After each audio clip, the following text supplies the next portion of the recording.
mga kabungis, welcome back again to another vlog. For today's video, nandito tayo sa may Esplanade.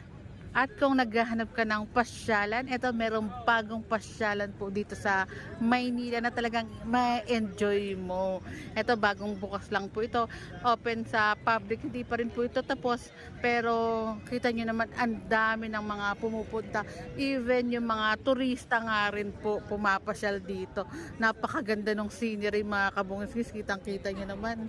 At lakarin natin yan. Pakita ko muna kung gaano kalinis din po itong ilog po dito. Ayan. Tamang-tama rin ang pagbablog din natin. Napakaganda ng ano. Sikat. Ayan, even yung mga turista nga rin po pumapasyal dito para makita nga rin po yung may pagmamalaki nating lugar dito sa Maynila. Tsaka napakalaking ano na rin po to, sa ekonomiya, tulong ng at sa ekonomiya dahil nga po yung mga pumupunta nga po mga turista, pwede nilang ipamalita sa kanilang mga pamilya na kaibigan na uuwi nga rin po sa Pilipinas. At yung mga estudyante nga rin, kada uwian nila, dito na rin sila pumupunta. And later, kapag nagdilim na nga rin po, bubuksan na nga rin po yung mga pailaw po dito. Ayan. Napaka well detailed.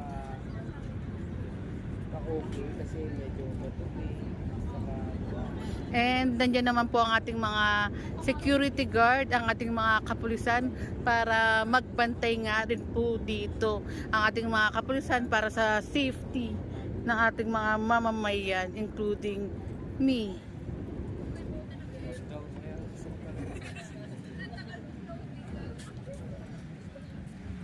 Sarap maglakad-lakad dito. At kung para naman sa akin, kung tatanungin niyo ako, mas masarap pumunta dito siguro mga around 5 o'clock para hindi na mainit. Lakarin natin yung kahabaan dahil hanggang ano pa po to, iba pa pong lugar.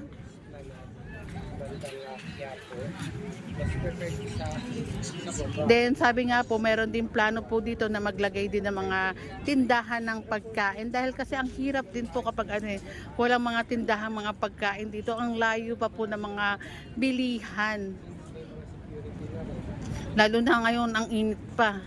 Kailangan ng tubig. Kaya nga ako pag wala tao, nakakulog. Then plano nga rin po ito yung bike lane.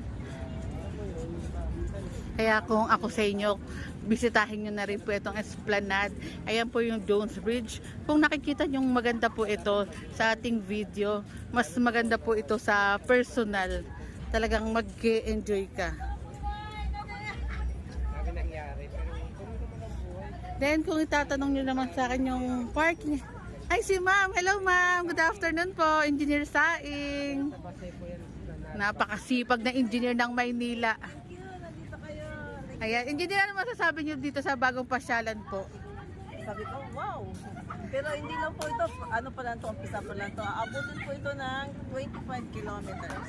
Ayan, 25 kilometers. Pa lang ito ngayon. And meron po bang mga tindahan din po bang plano rin po dito? Mga kiosk, meron.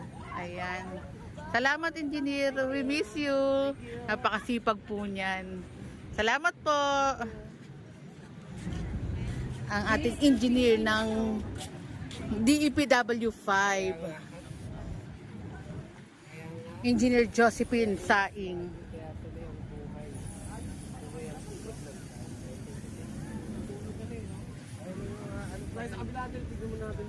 Ay, ito may dalang mga animals din po pala dito.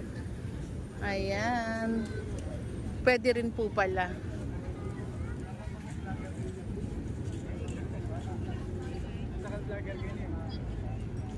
Nakarin natin hanggang doon.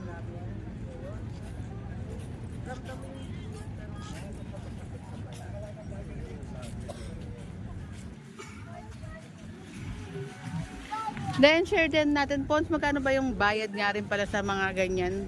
Ferry, 150. 150 back and forth. Ferry boat. Ferry boat.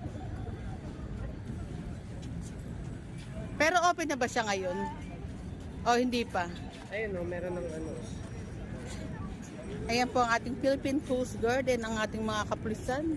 Salamat po sa inyo sa pagbabantay niyo po sa atin, mamamayan.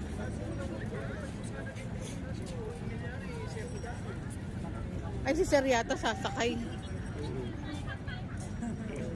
Antayin pa mapuno. Yes. Pero ako parang hindi ko kaya yan. Takot ako. Sa ferry boat nga, natatakot ako. Dahan-dahan lang yan. Oh, yes, dahan-dahan yung safety nga rin iniisip. Pero as ako, hindi ko kaya. Fully operated na and open type ferry boat ride. Fully operated. Ito na yung information na alam ko. Oh, share mo naman sa viewers din natin yung mga information mo Ayun nga, din ang sabi ko na kanina. na ibigay sa'yo ni Ma'am Bing Ang. Una sa lahat, diba, initiated to by former President Duterte in alignment of local government during Yorme Isko Moreno term, diba?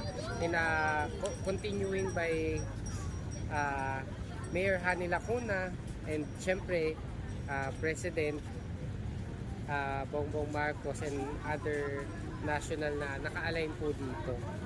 And, pero kung makikita po natin, no, na yung ito talagang align sa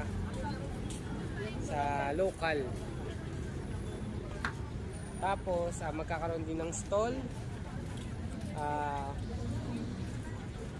Yung ano naman, yung fountain is mag-start siya ng 6 PM to 10 PM daily. Open 24 hours. Tapos yung square meters, no?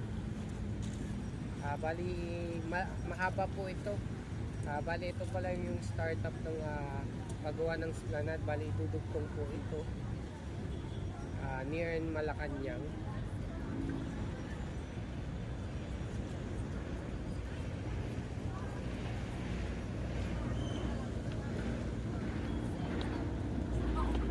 Ayan, salamat sa info, Ponce.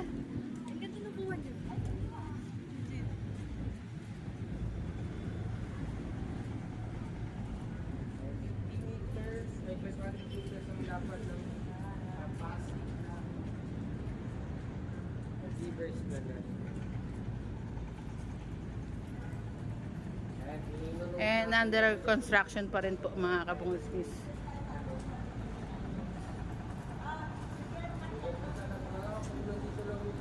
Binondo Intramuros Bridge. Picture na ako, ang dami ko nung magaganda po dito.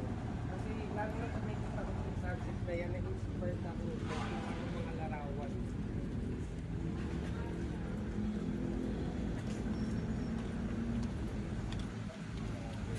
Grabe no, sumunding ang pati square meters alam na din.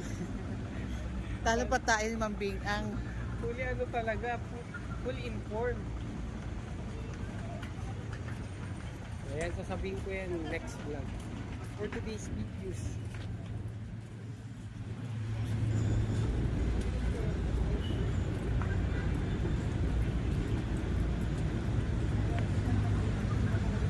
Ayan mga kabungismis, nailakad ko na kayo. Sa likod lang pala ito ng ano, post office. Ayan ang post office.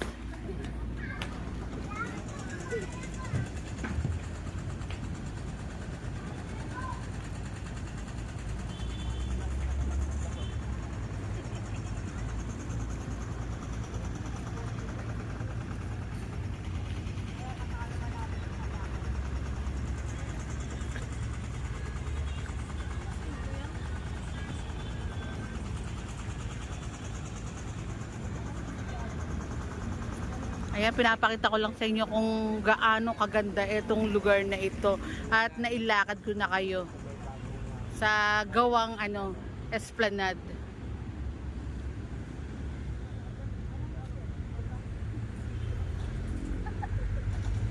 And dito na natatapos ang aking vlog. Maraming salamat mga kabungisi sa inyong pagsama. Ingat po kayo palagi and God bless us all. Salamat po.